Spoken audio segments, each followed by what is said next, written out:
చాలామంది ఒక డౌట్ అడిగిన మిత్రులు యూట్యూబ్లో మన కామెంట్స్ పెడుతున్నారు. ఒక ప్రాపర్టీ ట్రాన్సాక్షన్ చేసినప్పుడు యాజ్ ఏ ఏజెంట్గా మన రోలు ముఖ్యంగా చాలా పద్ధతులు నేను రియల్ ఎస్టేట్ లైఫ్ సైకిల్ అని చాలాసార్లు చెప్పాను. అందులో ఒక భాగమే ఒకసారి కస్టమర్ సైట్ విజిట్ అయిన తర్వాత కస్టమర్ అబ్జెక్షన్ హ్యాండిల్ చేసిన తర్వాత అబ్జెక్షన్స్ అన్నీ క్లియర్ అయిపోయిన తర్వాత మీరు నెక్స్ట్ వచ్చేది meeting between the buyer and seller or land owner or buyer.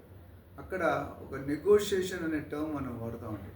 Negotiation అనేది చాలామంది అడిగే నేను నెగోషియేషన్ ఎంతసేపు చేస్తానంటే 5 నిమిషాలు 10 నిమిషాలు లేదండి. పాకిస్తాన్ ఇండియా వరకు సంవత్సరాలు జరుగుతుంది. నెగోషియేషన్ అనేది 1 నిమిషం జరగవచ్చు, 1 గంట జరగవచ్చు, 1 రోజు జరగవచ్చు, 1 వీక్ జరగవచ్చు, సంవత్సరాలు నెలలు కూడా జరగవచ్చు. చాలామంది తెలుసుకోవాల్సిన అవసరం ఉంది. కొంతమంది తెలియక అడిగారు కాబట్టి చెప్తున్నాను.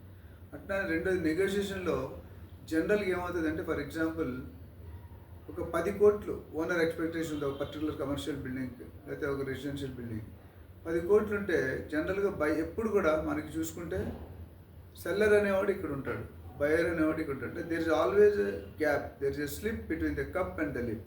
అయితే ఏజెంట్గా మన రోల్ ఏంటంటే ఒక ప్రొఫెషనల్ రియల్ ఎస్టేట్ ఏజెంట్గా మన రోల్ ఏంటంటే ఆ గ్యాప్ని కొంతవరకు ఈ బయర్ని పైకి తీసుకోవాలి, సెల్లర్కి ఎలా తీసుకోవాలంటే అది అనుభవంతో తెలుస్తుందండి.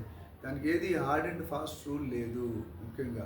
సో ఒక్కోసారి ఏమవుతుందంటే మన ఎక్స్పీరియన్స్లో సెల్లర్ 10 కోట్లు చెప్పాడు, బయ్యర్ 7 కోట్లకి అడిగాడు. అంటే 30% డిస్కౌంట్ ఇస్తారా అని మీరు అసలు ఆఫరే ప్రెజెంట్ చేయరు. ఇది చాలా తప్పండి. మీరెవరని డిసైడ్ చేయరు. మనం ఓన్లీ వీఆర్ అ ఫెసిలిటేటర్. ఏజెంట్ అంటే మనం ఒక ఫెసిలిటేటర్ మాత్రమే. బయ్యర్ ఎంత ఆఫర్ ఇస్తారో ఆ ఆఫర్ తీసుకెళ్ళి సెల్లర్కి రిప్రజెంట్ చేయాల్సిన అవసరం మంది. వాళ్ళు తర్వాత ఎన్నో నాకు ఒక ఎగ్జాంపుల్ ఉందండి. ఇదే కేసు 35% డిఫరెంట్లో ప్రైస్ అడిగారండి. అడిగినప్పుడు నేను వెళ్ళి ఓనర్కి చెప్పాను. నాకు తెలిసి ఇంటర్నల్ అంటే ఓనర్కి చాలా రోజులు డబ్బులు కావాలి, ప్రాపర్టీ సేల్ అవ్వట్లేదు. ఈ బయ్యర్కి చాలా రోజులు బట్టి ప్రాపర్టీ చూస్తుంటే దొరకట్లేదు. ఇది ఒకటే ప్రాపర్టీ ఆఫ్టర్ 6-7 మంత్స్ దొరికింది. సో ఇద్దరికి ఒకరి గురించి ఒకరు తెలియదు, కానీ మనకి ఇద్దరి గురించి తెలుసు. సో మనం ఏం చేయాలంటే తక్కువ ఇచ్చాడో ఎక్కువ ఇచ్చాడో మనం డిసైడ్ చేయకుండా బయ్యర్ ఇచ్చిన ఆఫర్ని సెల్లర్ పెట్టడమే మన జాబ్. పెట్టిన తర్వాత ఆ డీల్ ఏమైందంటే నేను అవుతాను మా వాళ్ళు చాలామంది చెప్పారు నా జూనియర్స్, అయినా నేను ప్రేజెంట్ చేశాను. చేసినప్పుడు ఏమైందంటే funniest thing or important great thing ఏమైందంటే ఆ బయ్యర్కి ఒక లింకు, ఆ link common link to the seller. వాళ్ళిద్దరూ కలిసిపోయినప్పుడు ప్రైస్ మాట రాలేదు, ఆ రిలేషన్షిప్ నెట్వర్క్ వచ్చేసింది. ఇది నాకు కేవలం నా అనుభవం చెప్తాను. అన్నీ ఇలాగ అవుతాయని చెప్పట్లేదు, కొన్ని అయితే ఇలాగ అయ్యే అవకాశాలు ఉన్నాయి. కాబట్టి అది ఎంతకైంది 7 crores అవ్వలేదు, 10 crores అవ్వలేదు, మధ్యలో 8.5 crores అయిందండి. అంటే ఒక ₹1 కోటి మనం అయితే ప్రెజెంట్ 3 కోట్లు తగ్గించారు, 1.5-2 కోట్లు తగ్గించడానికి రెడీగా ఉన్నారు. ఎందుకంటే బయ్యర్ సెల్లర్కి నెట్వర్క్ కుదిరింది, లింక్ కుదిరింది, రిలేషన్షిప్ ఏర్పడింది. ఇక రిలేషన్షిప్ వచ్చాక ఇవన్నీ అందుకని నేను నెట్వర్క్ ఈజ్ నెట్వర్క్ అని చెప్తాను.